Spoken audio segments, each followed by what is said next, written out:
Assalamualaikum warahmatullahi wabarakatuh. Al-Fatihah.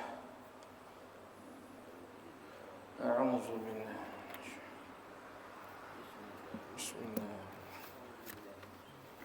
Alhamdulillah.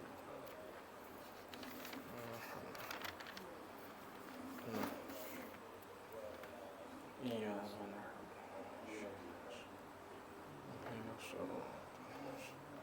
صراط الذين أنعمت عليهم غير المغضوب عليهم ولا الضالين.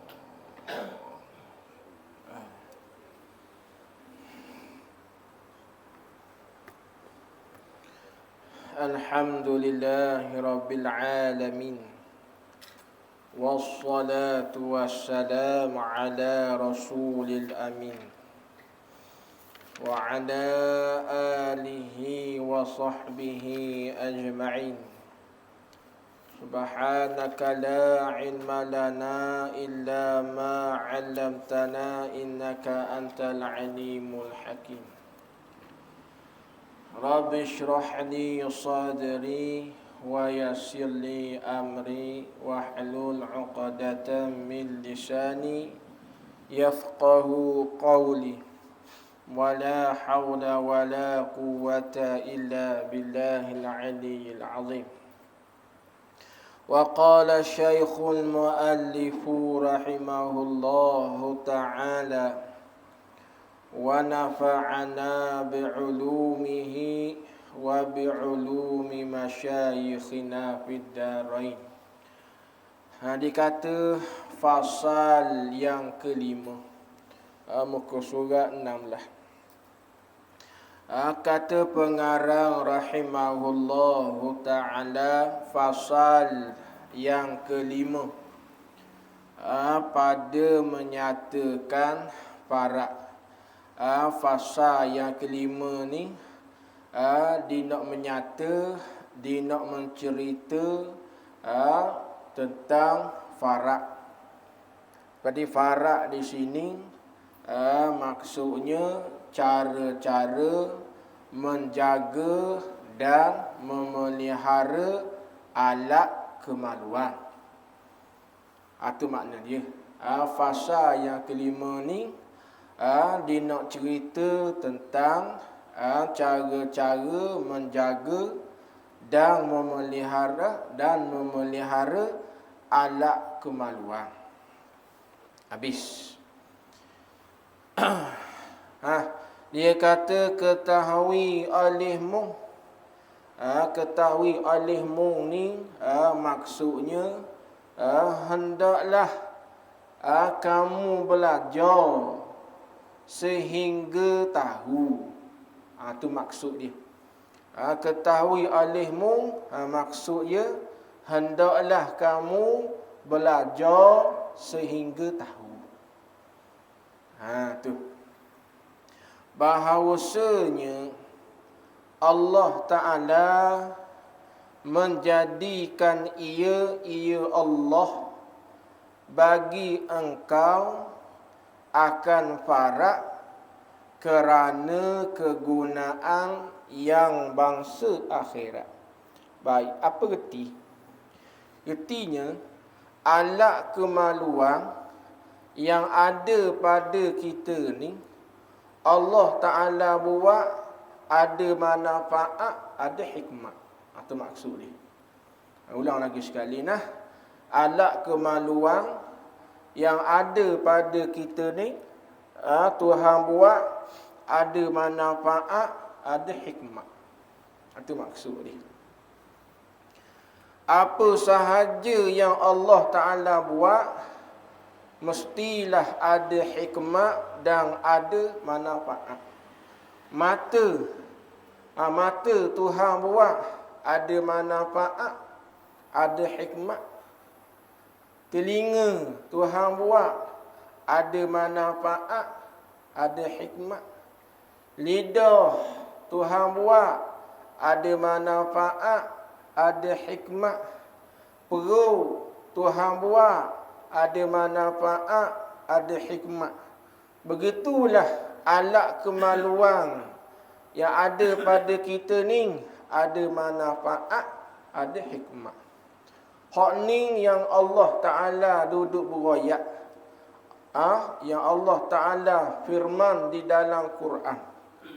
Allah Ta'ala beroyak, wa ma khalaqna as-samaa'a wal arda wa ma bainahuma la'ibin. Dan tiadalah kami ciptakan 7 lapis langit dan bumi dan apa di antara keduanya kami tidak cipta la'ibin, main-main. Bahkan kami cipta ada hikmah, ada manfaat.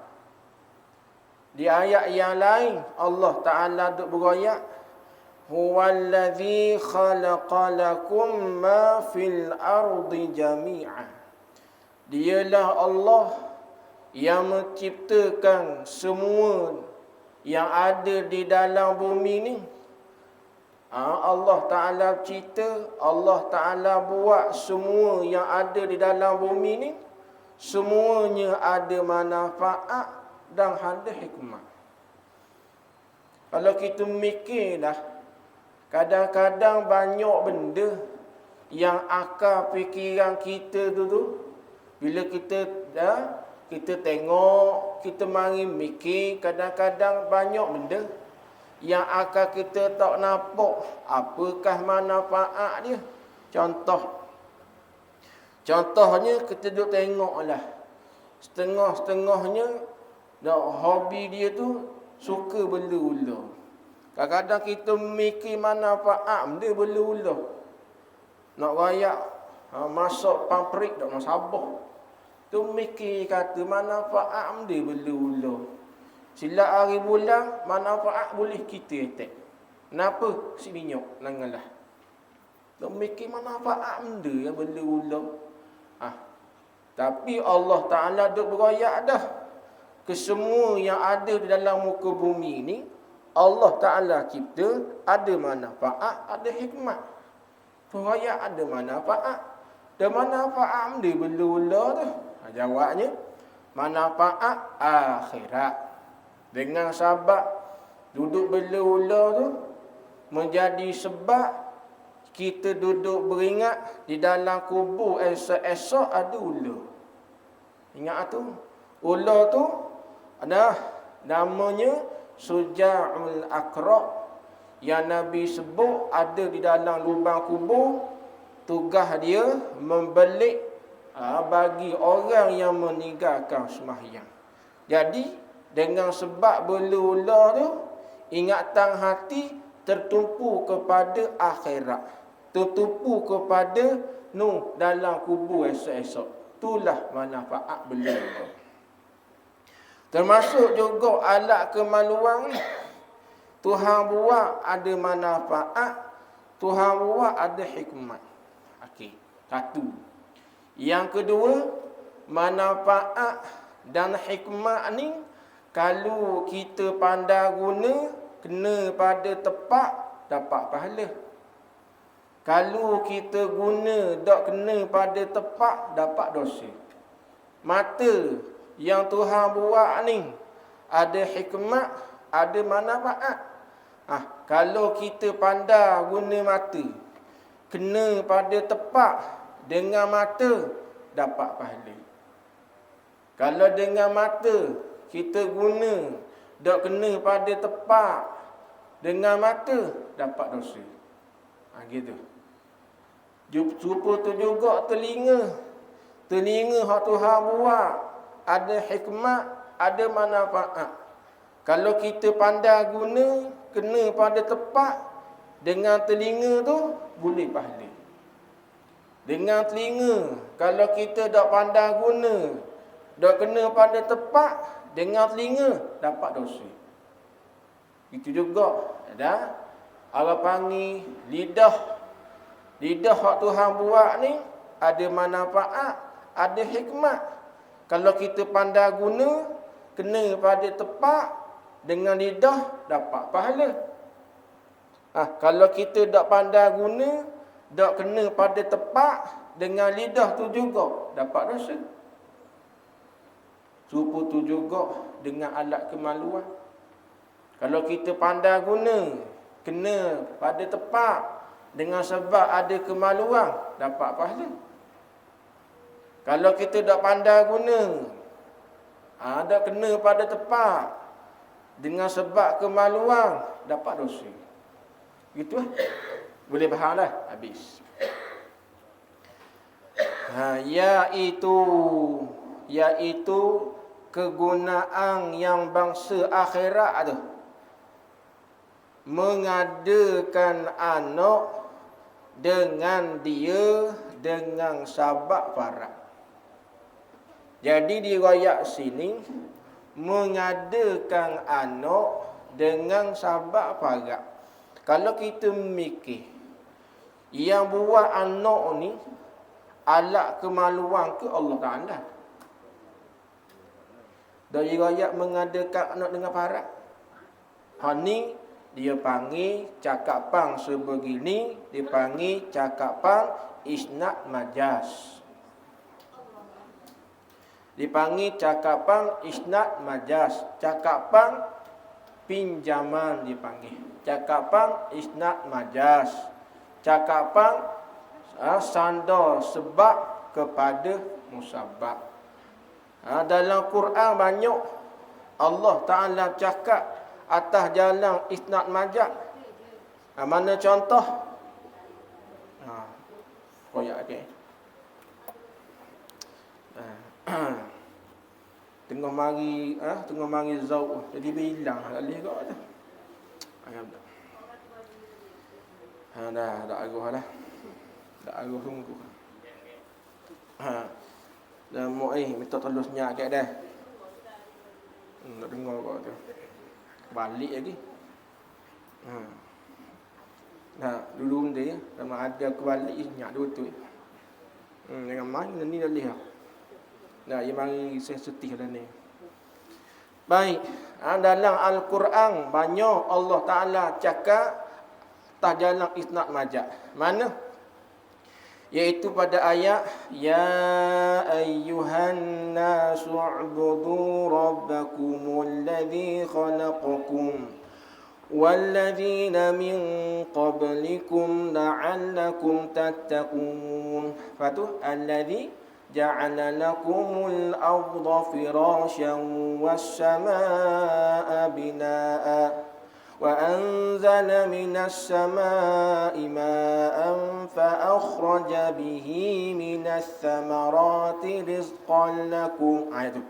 فأخرج به, maka mengeluarkan bihi dengan air itu minas thamarat daripada segala bagai jenis buah kayu. Allah Ta'ala cakap dengan air tu Allah Ta'ala waktu beri buah kayu.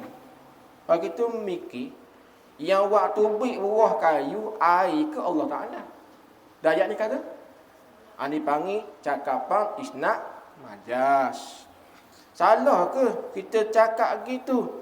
Dok. Macam kita bercakap lah kenyang makan nasi. Salah tak? Dok. Minum air hilang dahaga. Dipanggil cakapan isnad majaz. Sandar sebab musabab. Salah tak? Dok salah. Jadi boleh kita bercakap kenyang perut makan nasi. Boleh lah? Boleh. Adakah jadi syirik? Dah syirik. Lepas tu ada katakan boleh duk royak lagu tu. Kenyang makan nasi. Tak boleh royak gitu. Sebab nasi tidak boleh memberi bekah pada kenyang. Yang beri kenyang Allah Ta'ala. Tak boleh cakap gitu, kenyang makan nasi. Tu lah. Tu lah.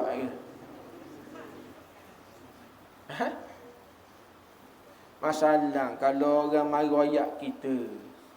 Kita ni hak set surah sejid dah dengar orang ngajar. Berarti khabar tak boleh royak gitu. Makanan kenyang makan nasi. kenyang. Minum air, hilang dahaga. Boleh royak gitu, syirik dia kata. Sebab apa syirik? Oh, air mana boleh memberi bekah pada hilang dahaga. Nasi mana boleh beri bekah pada mengenyang. Tak boleh cakap gitu. Tu ayat gitu. Ha? Tu tak betul. Tu hak betul lagu mana? Kita kena jelas ke dia dah. Nak jelas mana? Dah awak kata tak betul, hak terang saya nak betul.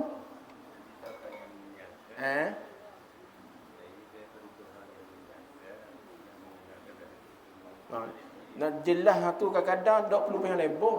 Ayat gini, hak dia meroyak tu betul. Hak dia meroyak nasi tak boleh beri bekah pada mengenyang. Betul, itu nisbah pada pegangan. Gitu. Adapun pada percakapan tak salah. Buat gitu. Hak salah kalau kita meyakini, kalau salah kita mempercayai nasi lah yang wi kenyang. Baru syirik. Kenapa syirik? Kenapa syirik?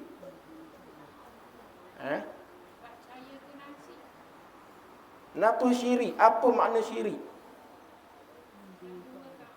Dua tu lagu mana? Tebu anda dua hal. Tu lah, faham tak makna syirik? Syirik menduakan Allah. Dua lagu mana? Tak faham tak? Kita sebut mau syirik-syirik. Kenapa syirik?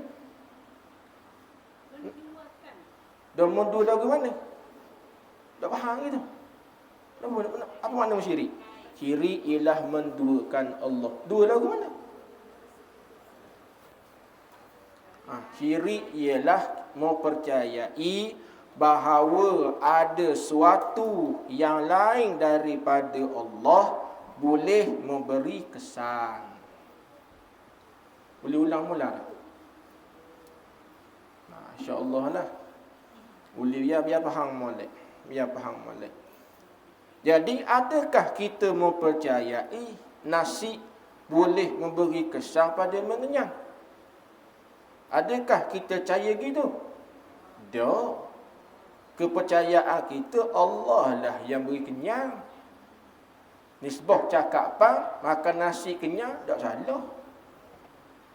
Tak, jangan bengong ah. Neni oleh neni banyak kata gitu. Kekek syirik, kekek syirik. Tak boleh royak gitu. Kena royak mana? Allah lah yang beri kenyang. Bulak dah, lelah cakap gitu. Cakap boleh nah, cakap tidak salah.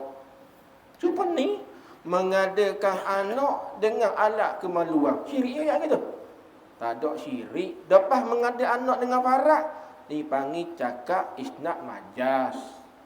Dengan sabab ada alat kemaluan itulah sabab Allah Ta'ala kurniakan anak. Ke mana? Kalau tak ada alat kemaluan, boleh anak tak? Tak boleh anak. Adat kata nak dapat anak, Tuhan pelaku sabab dengan jalan ada alat kemaluan. Nah, lagi pula syarat ni nak iktiraf anak tu nak beri kepada kita mestilah dapat anak dengan jalan nikah kahwin. Kalau dapat anak dengan jalan tak kahwin, anak yang kita dapat tu tidak boleh diberikan pada kita. Nampak tak? Makna kata kau duduk berzina, dapat anak. Anak tu jangan dapat bukan dengan jalan nikah kahwin. Anak tu tak boleh diberikan kepada kita. Walaupun hak masuk ke dalam farak perempuan tu air mani kita dah. Tapi air mani tu hak masuk ke dalam farak perempuan bukan dengan jalan nikah kahwin, dipanggil air mani yang syarak tak buat ambil kira. Dobeng siapa anak tu? Bimak. Dipanggil anak tak saudarah. Nah, ini kalau kita ganu Anak tak saudarah ni dia kabingkan dengan beng atau benti dengan salah satu nama daripada Asmaul Husna. Dia tengok ada surat anak dua nikah. Tengok. Tengok ni. Dia beng tu dia buat usul. Kata benti Abdul Rahman iwak usul. Cang tu. Anak dua nikah. Nah, anak dua nikah. Biasa anak dua nikah ni, anak dua nikah ni anak berzina, dia tak salah. Dia tak ada salah. Hak salah ialah mak ayah dia tu. Nampak tak? Tapi kebiasaan anak luar nikah ni, bila dia tahu dia anak luar nikah, kebiasaanlah dia menaruh dendam. Dendam ke siapa? Kepuk mak ayah. Dia maksud dia gitu lah. Jadi kita nak memahamkan keadaan dia tu payah. Nak menerima keadaan diri dia ni, anak tak saudarah ayah. Tu dah. Habis. Jadi ingat dah, bila kita raya agak mengadakan anak dengan dia, dengan parak itu, dipanggil cakapan isnad majas, cakapan pinjaman, cakapan sebab musabah. Tak salah cakap gitu. Hakikatnya nak dengan sabab nak Allah memperlakukan sabab dapat anak dengan jalan alat kemaluan. Gitu. Habis. Lepas tu kalau kita mengajilah dalam kitab-kitab ulama, antaranya dalam kitab hukum jima', dia ada ajar doa ketika kita nak melepaskan air mani ke dalam para isteri. Jadi doa dia. Itu doa dia. Doa nampak anak doa dia. Doa Allahumma barik lana fima tukang tu. Doa makan tu. Doanya alhamdulillahilladzi ja'alal ma' abashara. Segala puji bagi Allah yang telah menjadikan air itu sebab bagi dapat anak. Alhamdulillahilladzi ja'alal ma'u bashara. Tu. Bacalah hak tu. Kita kena ngaji semula dah hatunya. Nak baca tokoh bila tu banyaklah pulaknya. Kena ngaji pula tu. Nah, ngaji semula tu. Kitab hukum jima' kena ngaji tu. Biasa orang dulu ngaji kitab tu sebelum kahwin. Dia ada ajar adab-adab dalam Islam. Dia ada ajar. Okey.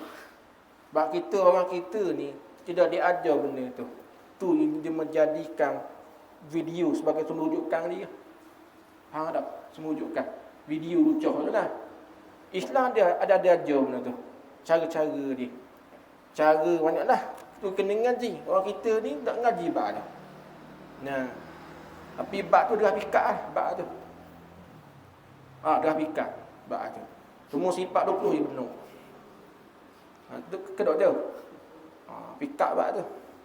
Nah. Kena molek bisa anak murid dia ada guru kena molek. Faham dia tu.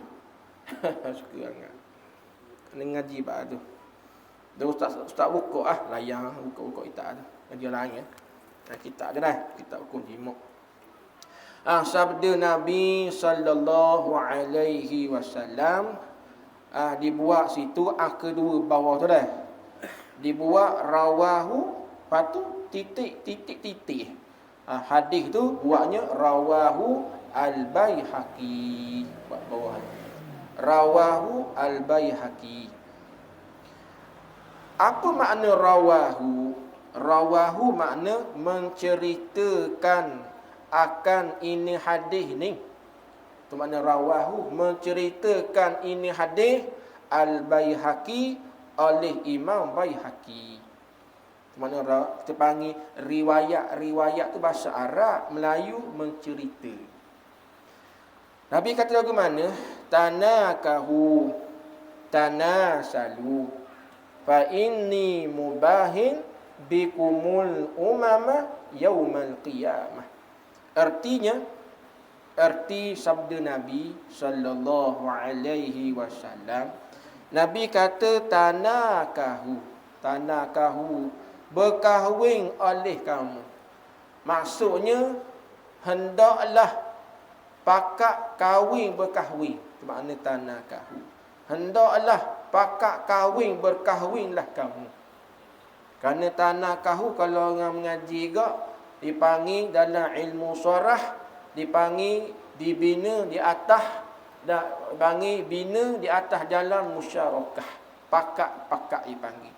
Tanakahu pakak kahwin berkahwinlah kamu. Dak syarak suruh kita pakak nikah. Syarak tak suruh kita hidup seorang. Syarak suruh kita pakak nikah.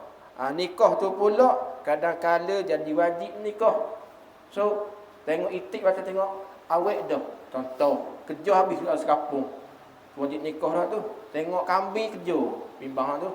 Panggil apa? Dipanggil tidak boleh mengawal lagi nafsu. Itu wajib nikah tu.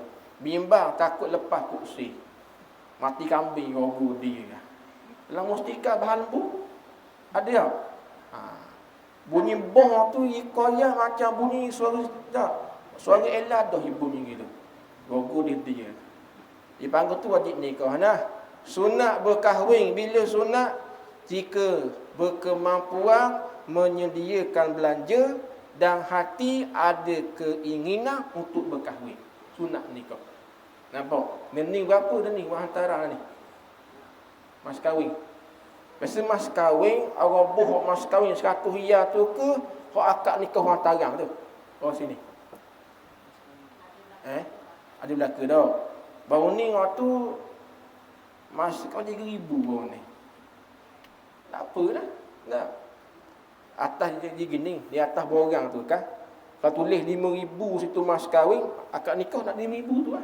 Betul tak? Jadi gini sepatutnya buatlah mas kahwin 100 nah. Wah hantaran tu suku. Ke mana ni? Nah. Nak tanyalah wah hantaran wi bini tu kat orang pitu tapi mula kita ke dak? Ku wi bini. Ada gini ketengah orangnya dia syarat jiwa hantaran tu. Sekarang boleh bila kita lelaki ada gitu tak? Boleh tak? Boleh jika isteri redha. Dah redha dah. Dia gini mak dia beri mas kahwin kepada isteri ni sebagai syarat isteri nak menyerahkan tubuh pada suami. Syarat isteri nak serah tubuh kepada si suami, syaratnya ialah dengan mas kahwin. Dalam kitab fiqh, kalau si suami berhutang mas kahwin, malam pertama kunci pintu dok dah ke. Kena dengan kitab Muhimmah lah, kunci pintu. Lelaki nak dak uya apa? Sebab si isteri enggan menyerah tubuh kepada si suami untuk bersetubuh. Sebab apa? Tak beri mas kahwin. Hukumnya tidak haram. Tak dan tidak berdosa. Kerana beri mas kahwin. Nampak dah? Itu kitab Muhimmah lah. Kena ngaji kitab Muhimmah. Tu. Itu makna sunat berkahwin. Bilakah haram berkahwin? Haram kahwin ni dia nikah esok-esok dia nak buat khinak ke bini dia. Tu haram kahwin. Nak nikah dengan bini yang esok-esok dia nak buat zalim ke bini dia. Haram kahwin. Bilakah makruh kahwin? Makruh kahwin tidak berkemampuan menyediakan belanja tapi hati berkeinginan untuk kahwin, makruh. Tidak mampu menyediakan belanja tapi hati nak nikah, itu makruh kahwin. Habis hujang. Nescaya kamu mendapat anak. Nescaya kamu mendapat anak ni, tulis situ maksudnya nescaya kamu akan mendapat keturunan. Tanah sadu makna keturunan. Jadi faham ni, nak asyik keturunan mesti dengan jalan nikah kahwin. Kalau tak kahwin, tak nikah, tak ada keturunan. Nampak? Dah, kalaulah kita ni nikah kahwin, okey, dapat anak, anak itulah keturunan kita. Kalau nikah kahwin, duk nikah tetapi tak ada anak, tak ada anak, tak ada keturunan. Dalam kitab fiqh sebut sunat kita berkahwin ni niat di hati untuk segera dapatkan anak. Sunat niat gitu. Aku nikah esok-esok, niatnya untuk segera dapatkan anak. Sunat niat gitu. Ada orang gini, dia nikah awal, tapi dia kata mana? Dia kata isteri saya belum ready lagi untuk dapat anak. Bila dah ready, tak ada berlaku hubungan kelamin, berlaku kih. Bila lagu tu berlaku kihnya, siapa ke sudah tak dapat anak. Sebab bimbang, kalau niat di hati dah tidak bersedia lagi untuk dapat anak, kerana umur masih lagi muda, nak seronok, bimbang, takut siapa ke sudah tak dapat anak. Nikah sunat dalam hati, aku nak segera dapatkan anak. Dalam keadaan niat gitu tu, belum pasti dapat anak. Betul tak? Ada orang nak dengan anak, tetapi tak dapat anak. Betul? Sebab apa? Kadang-kadang rezeki ni, kadang-kadang cepat, kadang-kadang lambat. Bergantunglah kepada nasib masing-masing. Ada orang cepat dapat anak, nikah dalam setahun dapat anak. Ada orang nikah 5 tahun tak dapat anak. Atas kadar masing-masing. Maka bahawasanya, maka ni dipanggil kerana bahawasanya aku, kata Nabi, bermegah-megah dengan kamu akan segala umat pada hari kiamat. Sebab apa Nabi suruh kita ni pakak-pakak kahwin? Sebab Nabi ni akan rasa bangga pada hari kiamat dengan sebab ramai umat. Nampak? Sebab Nabi ni tugasnya menyampaikan risalah, menyampaikan syariat, menyampaikan hukum hakam agama. Jadi dengan semakin ramai umat, makin banyaklah pahala yang Nabi akan dapat. Sebab tu Nabi rasa bangga dengan sebab ramainya umat. Dengan sebab ramai umat itulah banyak Nabi dapat pahala. Habis. Hujan. Dan sabda Nabi sallallahu alaihi wasallam, idza mata ibnu adam in qata'a amaluhu illa min salasin, sadaqatin jariyatin wa ilmin yuntafa'u bihi wa waladin salihin yad'u lah. Artinya, arti sabda Nabi, apabila mati manusia, nescaya putus oleh amalnya, amal manusia, melainkan daripada 3 perkara. Bila matinya manusia, ada 3 perkara yang pahala mengalir sentiasa. Bila mati manusia, ada 3 perkara yang pahala mengalir sentiasa. Yang pertama, wakaf. Sedekah jariyah ni ulama mari tafsir. Sedekah jariyah maknanya wakaf. Sedekah kita fahamlah, kita memberikan sesuatu, harta yang ada pada kita kepada seseorang, dipanggil sedekah. Jariyah maknanya mengalir. Jadi di sini ulama mari tafsir sedekah jariyah maknanya wakaf. Wakaf.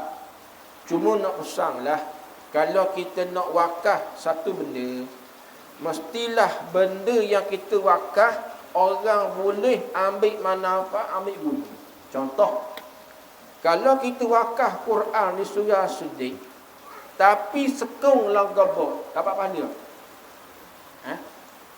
Sebab tu kita nak wakaf sekarang, tengok tempat apa yang nak wakaf.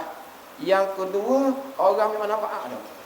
Contoh, orang kita ni Malaysia, orang kita ni orang yang pemurah. Lambat lepa orang nak minta sumbangan, minta sedekah, nak buat wakaf, kita beri. Contohnya, nak buat wakaf pembinaan madrasah. Okey. Tengok, kita nak wakaf untuk pembinaan madrasah, kena tanya dulu. Pelajar dia kat mana? Ada berlaku, okey. Pelajar 30. Tapi madrasah bangunan tu dah siap, siapa pekak tidak diguna. Sebab apa? Besar pelajar, anak murid sikit. Bila anak murid sikit, maka sikit sangatlah bangunan yang diguna. Hak siap dah tu tak guna. Maka persoalan, hak tak guna yang orang wakaf boleh pahala? Kita beri sumbangan RM1 nak wakaf madrasah. Siap dah madrasah tu. Anak murid 30 orang je. Guna 2 buah kelas. Hak siap dah 10 buah kelas. Hak tak guna tu boleh pahala dah. Jawab. Boleh pahala tak? Tak dapat pahala. Sebab apa? Orang tak ambil guna. Lebih baik kita beri sendiri, pergi tempat tu sendiri, tengok sendiri. Kalau kita nak beri ke tuang tubuh, tak ada masalah. Memang kita yang memberi, niat nak dapat pahala, dibimbangi. Kita beri, niat nak buat wakaf, siap satu perkara, tidak diambil guna. Di masa itu lah. Nah, kalau diambil guna, sampai mati pun pahala mengalir. Maka faham di sini, kalaulah sedekah jariah, mak kita mati dah, kita yang hidup ni wakaf satu perkara atas nama mak. Kemudian orang ambil guna mak kita dalam kubur tu, makan pahala sokmo mengalir. Jadi fikir, benda apa yang orang ambil guna sokmo? Senang, buih kau surah. Buih kau. Orang ambil guna tak? Dah? Buih kau sini. Contoh, mana ekong tu kita niat wakaf. Aku wakafkan ekong ni tanamu mak aku. Jadi setiap kali orang mari ngajar, bukan ekong, pahala masuk mengalir. Tapi syarat nak dapat pahala yang mengalir, syaratnya ialah akidah kena betul. Kalau akidah tak betul, jawab pahala tak akan mengalir. Sebab tu kena ngaji akidah. Panjang pembahasan. Bis. Yang kedua, ilmu yang diambil manfaat, ilmu yang diambil guna dengan dia, dengan ilmu. Ilmu yang boleh orang ambil guna. Hak ni, kalau kita tahu sikit, royak cara sikit. Kalau kita tahu banyak, royak cara banyak. Janji orang boleh ambil guna. Contoh, kita hanya pandang ajar ngaji surah Muqaddam sahaja. Quran besar tak apa pandang, Muqaddam je pandang. Muqaddam kita pandang tu, kita ajar ke budak-budak. Budak-budak boleh ambil manfaat, boleh ambil guna, jadi pandang dengan sebab kita. Maka selama di pandang tu, kita dapat pahala. Ajar apa? Alif batal je buat akal. Pandai budak tu. Pandai budak tu kita dapat pahala seumur sampai mati. Jadi jangan pandang nanti ilmu banyak baru boleh mengajar budak. Tahu sikit, banyak sikit. Banyak, cara banyak. Gitu. Tak? Gitu. Tapi kalau kita ajar ilmu yang jahat, Contoh ilmu curi motor. Dengan sebab kita ajar, orang jadi pandai curi motor. Mati kita esok-esok, dosa ngali semua masuk kita. Hati-hati. Ajar ilmu salah, orang ambil manfaat, dosa mengalir sampai mati. Ajar ilmu yang orang boleh ambil guna, ilmu manfaat, pahala mengalir sampai mati. Walhasil tengok ilmu apa kita ajar. Ilmu salah, dosa mengalir sampai mati. Ilmu betul, pahala mengalir sampai mati. Hati-hati. Nah, ajar ilmu curi motor, hati-hati. Dan ketiga, anak yang beriman. Anak yang beriman ni anak yang baik, yang mendoa baginya, bagi kedua ibu bapa. Ini anak yang soleh. Anak soleh ni taklah nanti dia kena pakai serban pakai jubah. Anak yang soleh ialah anak yang menjaga ibadat sembahyang ni. Terutama sembahyang 5 waktu. Tu anak soleh lah tu. Kemudian dia mendoakan untuk mak ayah dia. Jawabnya pahala tapah. Mendoakan kesejahteraan, doa keampunan, jawabnya tapah. Jadi 3 perkara ni mati manusia, pahala mengalir seumur. Pahala mengalir seumur. Kena ingat. Habis. Berkata Ibnu Hajar rahimahullahu ta'ala. Ibnu Hajar ni ada 2 orang. Satu Ibnu Hajar dalam fiqh, selagi Ibnu Hajar dalam hadis. Hak dalam fiqh dipanggil Ibnu Hajar Al-Haytami. Kalau hak dalam hadis Ibnu Hajar juga Al-Asqalani. Tu orang lain. Ada orang tokoh nama Ibnu Hajar Melaka. Dalam fiqh Ibnu Hajar Al-Haytami. Dalam hadis Ibnu Hajar Al-Asqalani.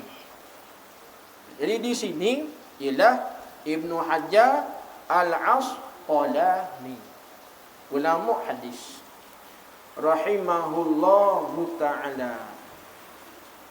Rahimahullahu ta'ala ni dia panggil jumlah doa. Rahimahullahu ta'ala digunakan pada orang yang telah mati. Orang mati dah, kita nak mendoakan untuk dia, sebut rahimahullahu ta'ala. Semoga Allah merahmati bagi orang tersebut.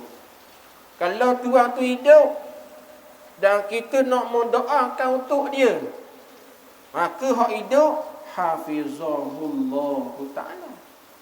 Semoga Allah melindungi dan menjaga orang tersebut. Kalau mati dah, rahimahullahu ta'ala. Orang hidup hafizahullahu ta'ala. Jangan tukar.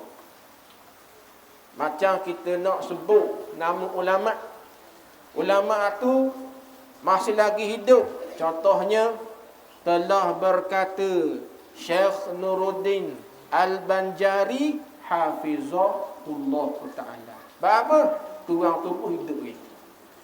Kalau nak sebut nama ulama mati dah, telah berkata ada Syekh Daud Ibnu Abdillah Al-Fatani rahimahullah ta'ala. Hanya tu kau. Cerita daripada Ustaz Muhadir Adijo. Dia cerita ketika dia menjadi pensyarah di UIA. Jadi adalah seorang student ni, dia nak pinjam kata-kata Ustaz Muhadir. Dia pun sebutlah telah berkata Ustaz Muhadir rahimahullah ta'ala. Tuang tubuh cokoh cerita. Jadi bila gitu kok perasanlah silap dalam mengguna. Sepatut hafizahullah, bukan rahimahullah. Sebab tu katanya kalau kita tak tahu buat tahu, jawabnya boleh malu. Tak tahu, buat tahu, jadi malu. Ha tak? Tak tahu, buat tahu, dapat malu. Nah, dah lah tak tahu, buat bijak pula.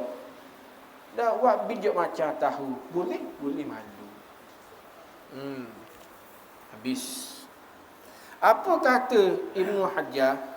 Dikata gini, ditulis baginya seorang seumpama sama banyak, cuma seumpama sama banyak segala amal yang baik yang mengerjakan dia kan amal yang baik oleh anaknya. Ni kelebihan mak ayah. Mak ataupun ayah yang ajar satu perkara kepada anak. Contohnya ajar ilmu bab sembahyang. Dengan sebab pandainya anak sembahyang, sebab mak ayah diajar, selama mana anak dia sembahyang, pahala dapat sama banyak pada mak pak dia. Itu kelebihan.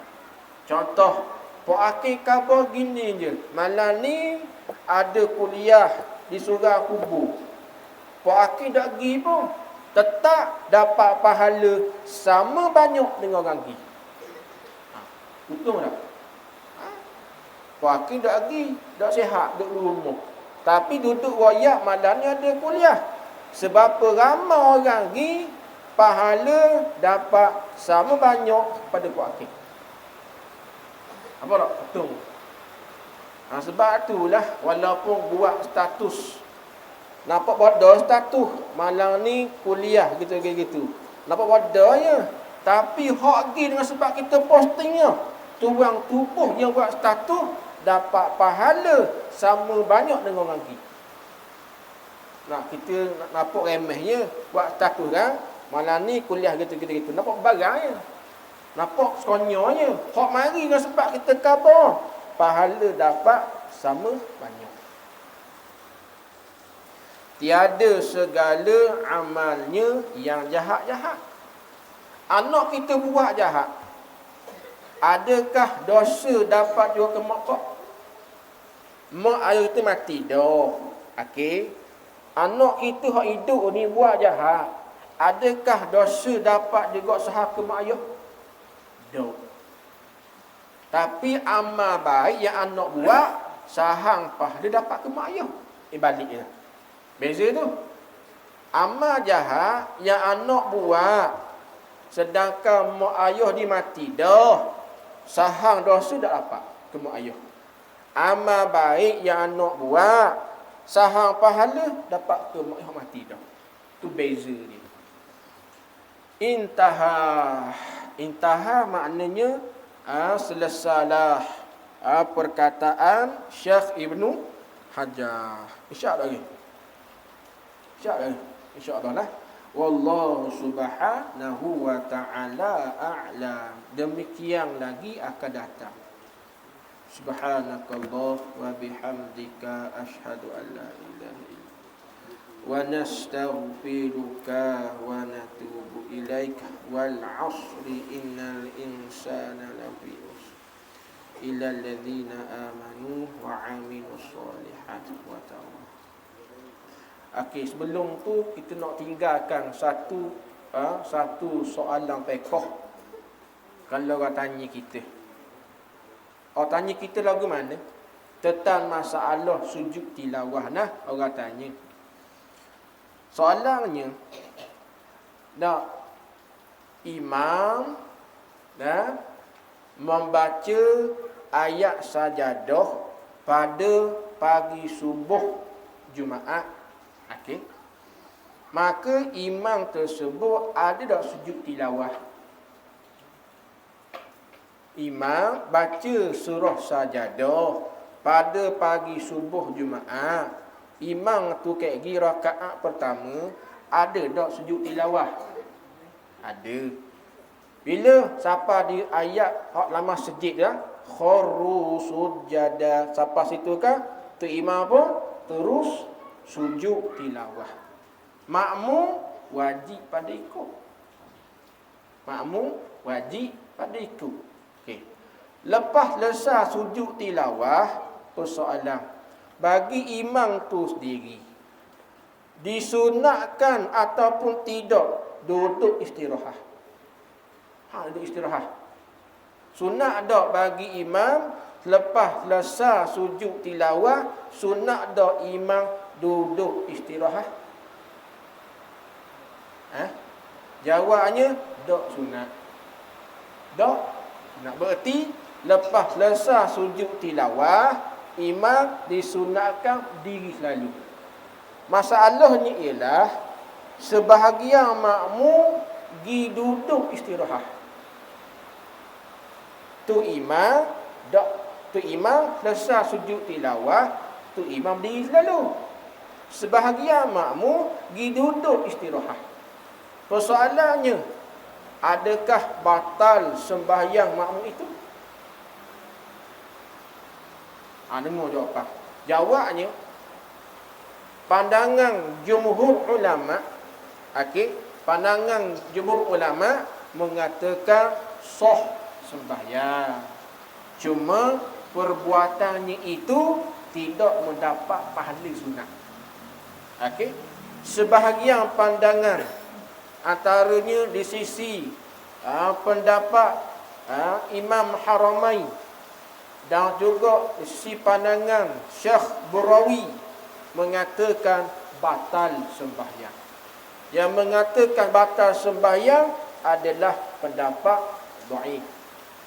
Jelas adalah itu masalah sujud tilawah. Insya-Allah kita akan buat sebelum kita nak habis pengajian, saya akan meninggalkan satu persoalan fiqh dan jawapan. Begitu tak? Jadi dapat agak nak tanya soalan, tak tertanya-tanya. Dia buat diri soalan lah.